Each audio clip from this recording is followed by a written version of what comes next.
আসসালামু আলাইকুম এভরিওয়ান, কেমন আছেন আপনারা? আশা করছি অনেক ভালো। ফ্রি কিক বিডির আরও একটি নতুন ভিডিওতে আপনাদের সবাইকে স্বাগত। আপনারা নিশ্চয়ই জানেন, চলমান ফিফা উইন্ডোতে জোড়া প্রীতি ম্যাচ খেলতে ভুটান সফরে রয়েছে বাংলাদেশ। ইতিমধ্যেই দেশটিতে পৌঁছে অনুশীলন করে নিজেদের প্রস্তুত করেছে হাভিয়ের ক্যাভরেরা শিষ্যরা। এবার মাঠে নামার অপেক্ষা। আজকের ভিডিওতে আমরা বাংলাদেশ বনাম ভুটানের মধ্যকার প্রথম ম্যাচ নিয়ে বিস্তারিত আলোচনা করার চেষ্টা করব। শুরুতেই ম্যাচ টাইমিং এবং লাইভ টেলিকাস্ট সম্পর্কে জানিয়ে দেই। আগামীকাল অর্থাৎ 5ই সেপ্টেম্বর ভুটানের বিপক্ষে মাঠে নামবে বাংলাদেশ। থিম্পুর চাংলিমিথাং স্টেডিয়ামে ম্যাচ শুরু হবে বাংলাদেশ সময় সন্ধ্যা 6টায়। এখন পর্যন্ত বাংলাদেশের কোনো চ্যানেলে খেলা সম্প্রচারের কোনো আপডেট পাওয়া যায়নি, তবে ভুটান ফুটবল ফেডারেশনের ইউটিউব চ্যানেলে খেলা সম্প্রচারের কথা রয়েছে। খেলা দেখার যে কোনো মাধ্যম নিশ্চিত হলেই আপনাদের জানিয়ে দেওয়া হবে, তাই free kick BD Facebook page এবং ইউটিউব কমিউনিটি ট্যাবে নজর রাখুন। এবার আসি দু দলের বর্তমান ফিফা র্যাঙ্কিং এবং মুখোমুখি পরিসংখ্যান বা হেড টু হেড নিয়ে। সর্বশেষ প্রকাশিত ফিফা র্যাঙ্কিংয়ে বাংলাদেশের অবস্থান 184, আর বাংলাদেশের চেয়ে 2 ধাপ এগিয়ে থাকা ভুটানের অবস্থান 182। র্যাঙ্কিংয়ে পিছিয়ে থাকলেও হেড টু হেডে অনেকটা এগিয়ে বাংলাদেশ। এখন পর্যন্ত ভুটানের বিপক্ষে 14 ম্যাচ খেলে 11টিতেই জয় পেয়েছে তারা। বাকি 3 ম্যাচের মধ্যে 2টি ড্র এবং 1 ম্যাচে হারের স্বাদ পেয়েছে বাংলাদেশ। গত বছরের সাফ চ্যাম্পিয়নশিপে ভুটানকে 3-1 গোলে হারিয়েছিল বাংলাদেশ, তবে ভুটানের মাটিতে এবার দীর্ঘ 8 বছর পর খেলতে গিয়েছে বাংলাদেশ। সবশেষ 2016 সালে এই মাঠেই এশিয়ান কাপের বাছাই পর্বে ভুটানের কাছে 3-1 গোলে হেরে গিয়েছিল বাংলাদেশ। সেই হারের কারণে আন্তর্জাতিক ফুটবল থেকে 17 মাসের জন্য নির্বাসিত হতে হয়েছিল, যদিও এরপর নতুন করে পথ চলতে শুরু করেছে বাংলাদেশ ফুটবল।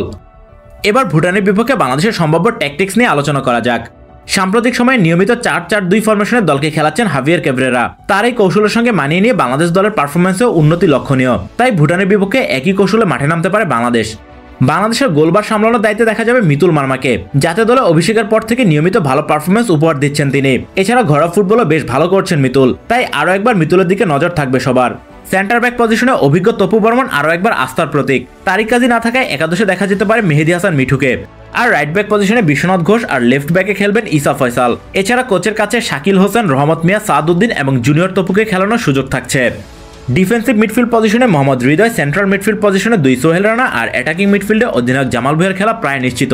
আর আক্রমণ ভাগে রাকিব হোসেনের সঙ্গে দেখা যাবে শেখ মোরসালিনকে। সব মিলিয়ে ভুটানের বিপক্ষে বাংলাদেশের শুরুর একাদশটা ঠিক এমনই হতে পারে। এদের সঙ্গে পরবর্তীতে শাহরিয়ার ইমন, ফয়সাল আহমেদ ফাহিম, রাব্বি হোসেন রাহুল কিংবা মিরাজুল ইসলামদের নামিয়ে ম্যাচে নিয়ন্ত্রণ নেওয়ার চেষ্টা করবেন ক্যাভরেরা। আরও একবার বাংলাদেশের সমর্থকদের আস্থার প্রতীক রাকিব হোসেন। ক্লাব ও জাতীয় দলের হয়ে দুর্দান্ত ফর্মে থাকা রাকিবের কাছ থেকে আরও একটা ভালো পারফরমেন্সের প্রত্যাশায় সবাই। গত লিগে 10 গোল করে শীর্ষ গোলদাতা তালিকায় 4 নম্বরে ছিলেন রাকিব। তার সঙ্গে শেখ মোরসালিনের দিকেও নজর থাকবে। বাংলাদেশ জাতীয় দলে আগমনের পর থেকে মোরসালিন সবাইকে মাতিয়ে রেখেছেন। এরই মধ্যে জাতীয় দলের জার্সিতে করেছেন 4টি গোল। গত সাফে এই ভুটানের বিপক্ষে মোরসালিনের করা এই গোলটি এখনও সবার চোখে ভাসছে, তাই আরও একবার তার দিকে তাকিয়ে থাকবে সবাই। এছাড়া যুব সাফের সেরা খেলোয়াড় এবং সর্বোচ্চ গোলদাতা মিরাজুল ইসলামের দিকেও নজর রাখতে হবে।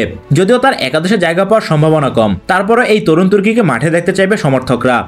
সবার সম্মিলিত প্রচেষ্টায় একটি দল হয়ে ভুটানের বিপক্ষে সেরা পারফরমেন্সটাই করতে হবে, আর তাহলে র্যাঙ্কিংয়ে উন্নতি করার যে লক্ষ্যে ভুটান গিয়েছে বাংলাদেশ, সেটা পূরণ করা সম্ভব হবে। এদিকে সাম্প্রতিক সময়টা খুব একটা ভালো যাচ্ছে না ভুটানের। সবশেষ সাফে গ্রুপ পর্বে 3 ম্যাচে হারের স্বাদ পেয়ে বিদায় নেয় তারা। এরপর বিশ্বকাপ বাছাই পর্বেরও প্লে অফ থেকে বিদায় নেওয়ায় খেলা হয়নি গ্রুপ পর্ব। সাফের পর ভুটানের প্রাপ্তি বলতে হংকং ও ম্যাকাওকে হারানো। এছাড়া গত মার্চে 3 জাতি টুর্নামেন্টে স্বাগতিক শ্রীলঙ্কা ও সেন্ট্রাল আফ্রিকান রিপাবলিকের কাছে হারের স্বাদ পেয়ে মাঠ ছাড়ে তারা। তাই তো এবার ঘরের মাঠে বাংলাদেশের বিপক্ষে মাঠে নামার আগে অনেকটাই চাপে রয়েছে স্বাগতিক ভুটান। অবশ্য ঘরের মাঠে বাংলাদেশকে হারিয়ে সে চাপ থেকে মুক্তি পেতে চাইবে তারা। বাংলাদেশের বিপক্ষে ভুটানের সবচেয়ে বড় ভরসা অধিনায়ক চ্যাঞ্চো গিলশেন। দেশটির রোনালদো হিসেবে পরিচিত এই তারকা জাতীয় দল জার্সিতে করেছেন 13টি গোল। বর্তমানে ইন্দোনেশিয়ার দ্বিতীয় স্তরের একটি ক্লাবে খেলছেন তিনি। এর আগে নিজ দেশ ভুটান ছাড়াও ভারত, থাইল্যান্ড, ইন্দোনেশিয়া, নেপাল ও বাংলাদেশের চট্টগ্রাম আবাহনীতে খেলেছেন তিনি। তার সঙ্গে আরেক ফরওয়ার্ড কিংগা ওয়াংচুকের দিকে নজর রাখতে হবে। গত সাফে বাংলাদেশের বিপক্ষে বক্সের বাইরে থেকে দুর্দান্ত এক গোল করেছিলেন তিনি। এছাড়াও কারমা শেরিং, দাওয়া শেরিং, তেনজিং দর্জি কিংবা নিমা ওয়াংদির মতো ফুটবলারদের দিকে নজর থাকবে। সব মিলে ঘরের মাঠে ভুটান নিশ্চয়ই বাংলাদেশকে ছেড়ে কথা বলবে না, তাই তাদের কাছ থেকে জয় ছিনিয়ে আনতে অবশ্যই ভালো খেলার বিকল্প নেই। ভুটানের বিপক্ষে কেমন করবে বাংলাদেশ?